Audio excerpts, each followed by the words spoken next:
Itong true gem, yun, Itong true gem, mga kapiksi, diba? Ito yung sinasabi ko sa inyo na, totoo ka sa kanya eh. Ikaw yung ginto, kumbaga ginto ka para dun sa person mo. Pero hindi niya yung pinapahalagahan. Pero alam niya yung value mo. Siyempre, pagka alam mo yung value ng isang person, hindi mo yun hahayaan na basta-basta mawala sa'yo, diba? So, ganun yung ginagawa ng person mo. Kumbaga, keeping you close, no? Keeping secrets from you para hindi ka mawala sa kanya. And yung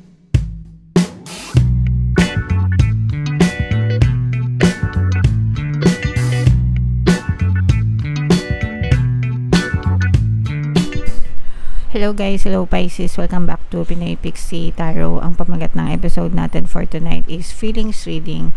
Anong nararamdaman niya sa iyo? So titingnan natin yung nararamdaman sa inyo ng inyong current partner o specific person. General lang guys, pwede mag-resonate, pwedeng hindi, pwedeng ma-pick up yung energy nyo or yung energy ng person nyo. Pwedeng magkabaliktad yung roles guys. If in case hindi kayo naka-resonate dito, try nyo panoorin yung video dun sa zodiac sign ng person nyo, baka nandun yung energy nyo. So, unahin natin to guys. Ito yung mga gustong sabihin sa inyo ng inyong person. My mask keeps me safe. I need to fake my feelings. So, hindi siya totoo sa'yo, guys, no? Kung ano yung pinapakita niya sa'yo, hindi totoo, no? Nagsusuot siya ng maskara. Fake yung kanyang mga pinapakita sa iyo, mga kapiksi. So, whether maganda ito or hindi maganda, para sa kanya to. Parang ginagawa niya yun para sa sarili niyang protection, mga kapiksi. So, parang hindi maganda yung intention nitong person na to, guys. I cannot support your actions. It's too much for me to deal with. Pwedeng magkaiba din kasi yung mundo nyo, guys, no? And parang nararamdaman mo na hindi siya very supportive sa lahat ng ginagawa niya sa'yo. Parang medyo magkaiba kayo, no? Magkaiba kayo ng trip sa buhay, pwedeng magkaiba kayo ng mundo, magkaiba kayo ng mga paniniwala, ganyan. And parang itong person mo, parang medyo nakakaramdam ako dito na buntong hininga. Parang ang daming buntong hininga ng person mo. Ang dami niyang hanash sa'yo. And likewise, parang feeling ko marami din kayong hanash dun sa person mo, no? Yung tipong, parang ganon, no? Ay nako. Pero ganon yung nararamdaman ko dun sa pagitan yung dalawa, mga kapiksi. I am keeping secrets from you and I hope you don't find out. So, eto, actually, sikreto niya na yan, no? Doble cara itong person mo. Iba yung pinapakita niya sa'yo, iba yung totoong nararamdaman niya, and probably it's because meron din siya mga sikretong tinatago. So, yung mga example lang guys, hindi ko naman sinabing ganito. Sometimes, yung mga merong may third party, mga kabit, ganyan, the reason kung ba't hindi niya sila nahuhuli is because sa pagkasama nila kayo, sweet sila, ganyan. Sweet, hindi mo sila paghihinalaan. Pero behind your back, meron na silang ginagawang hindi maganda. So, yun yung mask niya, no? Para safe yung secret niya, mga kapiksi, para hindi mo sila pagdudahan, hindi mo sila pag-isipan. Pero, may sikreto na silang tinatago. Whereas, sa iba naman, talagang mararamdaman nyo na may third party kasi hindi na masyadong nagte-text, hindi na masyadong nagpaparamdam, nag-iba na yung ugali, mga ganun yung mga usual, no? So, pag mga ganon, depende sa tao kasi kung gusto nila magpahuli or what. So, tingnan natin guys kung ano yung mga naka-influence dun sa love life nyo, no? Comment down below if feeling nyo naka-resonate kayo dyan. Ito naman, true gem, mga kapiksi. Feeling ko, itong true gem na to, ikaw ito sa kanya. True gem ka, pero hindi kanya pinapahalagahan. Okay? Pwedeng siya fake sa'yo, ikaw totoo ka sa kanya, pero hindi kanya pinapahalagahan, hindi niya vina-value yung pagiging totoo mo, yung tunay mong halaga. Meron ditong travel energy guys, pwedeng may magta-travel sa inyo, pwedeng magkalayo, or pwedeng magta-travel kayong dalawa, pwedeng nakilala niya din itong secret na to nung time na nagta-travel siya, ganyan, or magkahiwalay kayo. So, let's see what else, guys. And then, open relationship. Ito naman, open relationship, yung mga kabit-kabit, affair ito. Walang commitment pagdating sa inyo, guys. Ibig sabihin, pwedeng may partner siya, pwedeng may partner kayo, tapos naging kayo. Open relationship yon. Pwede rin na multiple partners, like yung sa mga Muslim. Bahagi yun ng kultura nila. So, kung Muslim yung mga jowa nyo, guys, huwag kayong mag-inarte sa ganito kasi bahagi yun ng kultura nila. Legal yun sa kanila. Pinasok nyo yan. So, dapat wag kayong mag-inarte. Okay? Dapat open-minded kayo. Kasi legal nga yun sa kanila eh. So, hanggang kaya nilang buhayin, diba? Alam ko ganun. Hanggang kaya nilang buhayin, hanggang gusto nila, pwede. And for some of you, pwedeng alam nyo rin na may partner sila. Ganyan.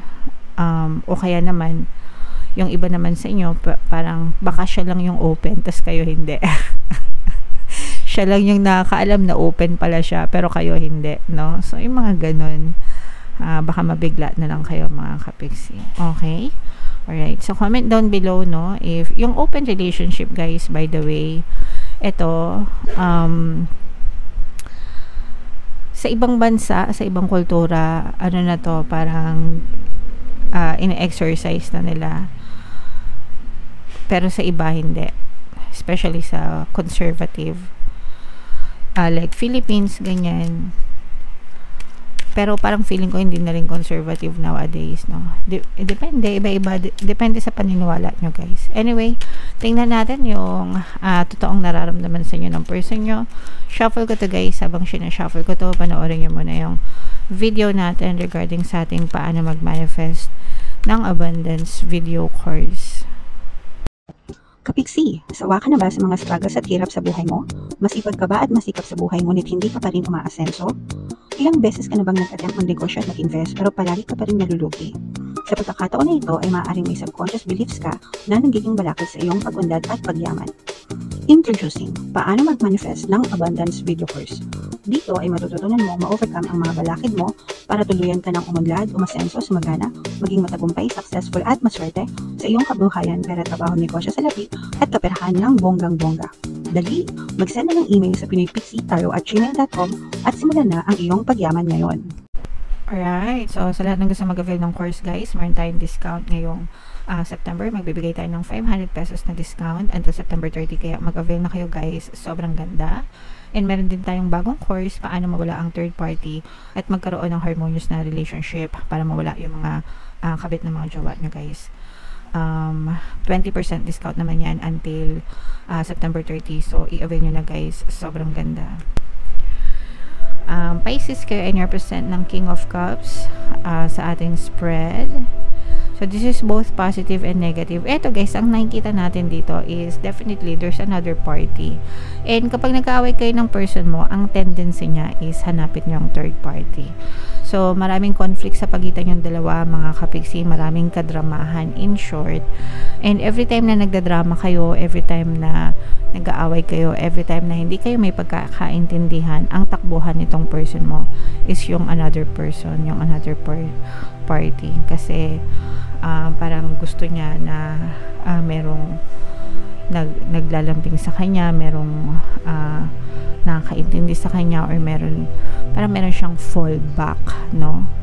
Pansalo, kumbaga, meron siyang fallback every time na pero hindi ko nakikita na naiiwanan ganito person mo, not dito, no? At least hindi dito, kasi parang ang laki din ng part mo sa kanya, parang meron siyang nahihita sa'yo, kaya hindi ka pa rin naiiwan ng person mo, kapiksi. Okay, pero yun nga lang, sabi ko, every time na nag-aaway kayo, kasi marami kayong hindi pagkakaintindihan, ang takbo nitong person mo is dun sa another person. Pero meron yung feelings, as far as feelings is concerned, meron pa rin feelings, kasi nga hindi ka pa rin niya iniiwan, pero merong sumasalo sa kanya. And itong another person or third party, alam niya na merong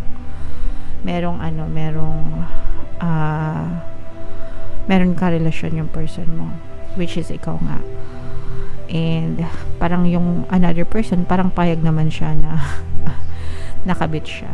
Meron ditong fire sign, Aries, Leo, Sagittarius. For some of you, maaari may fire element kayo sa inyong natal chart, or you may be dealing with a fire sign. So definitely guys, nakikita natin na mahal kayo ng person mo, pero hindi siya loyal, hindi siya faithful sa'yo. So meron naman ganun guys, merong feelings pero hindi loyal, no? Hindi ibig sabihin na ikaw lang yung mamahalin. Mahal ka niya pero hindi siya loyal sa'yo. Parang ganun mga kapiksi. Nagets nyo ba? Comment down below if nagets nyo. Especially na hindi ka maiwan nito. Parang feeling ko medyo depende din ito sa'yo. Parang parang ibig sabihin baka let's say for example nagsasama kayo, baka mas malaki yung sweldo mo sa kanya, and kapag iniwan ka niya, alam niya na malaki yung mawawala kasi ikaw yung kumikita, ikaw yung may pera, mga ganun. Parang nakadepende din ito sa iyo. Parang alam niya yung mawawala sa kanya. Sana ba yun? Meron akong nakita.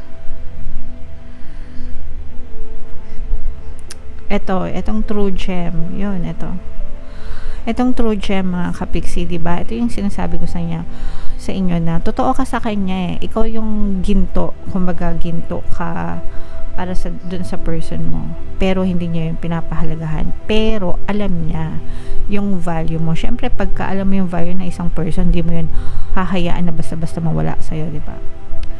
So ganun yung ginagawa ng person mo, kumbaga keeping you close, no? Keeping secrets from you para hindi ka mawala sa kanya. And yung sekreto niya is yung pagkakaroon ng third party na hindi mo alam. Pero yun nga yung nagiging takbuhan niya, pero this person hindi ka nito bibitawan kasi alam niya yung mawawala sa'yo. Nagets nyo ba kapiksi? Comment down below if nagets nyo. Comment down below if naintindihan nyo. Parang mga lang guys, teledrama ganyan. Parang teledrama mga kapiksi. Okay? Anyway, comment down below guys if naka-resonate kayo. Pwede nyo pakinggan yung if ever man naka-resonate kayo sa third party guys. Yung mga subliminals natin for third party, pampawala ng third party, pampawala ng balakid para ikaw ang piliin, at saka pampaloyal. So yung pampaloyal very important kasi nakikita ko dito na mahal kayo ng person nyo pero hindi siya loyal sa inyo. Or loyal siya sa inyo pero hindi siya faithful, no? Magkaiba yung loyal and faithful eh. So kailangan niya pakinggan yung pampaloyal subliminal kasi nandun na yung pagiging faithful guys. So comment down below if naka-resonate kayo. Pwede rin kayo makinig ng ating bumili ng ating course, paano mawala ang third party at magkaroon ng harmonious na relationship. Okay? So ito yung mga subliminals natin, pakinggan nyo para makatulong sa inyo. And ito naman yung ating success stories ng paano mag-manifest ng abundance video course. Click here to subscribe guys, and click here to join our membership program. Thank you for liking, sharing, and subscribing, and see you again next time. I love you all. Have a nice day. Bye-bye.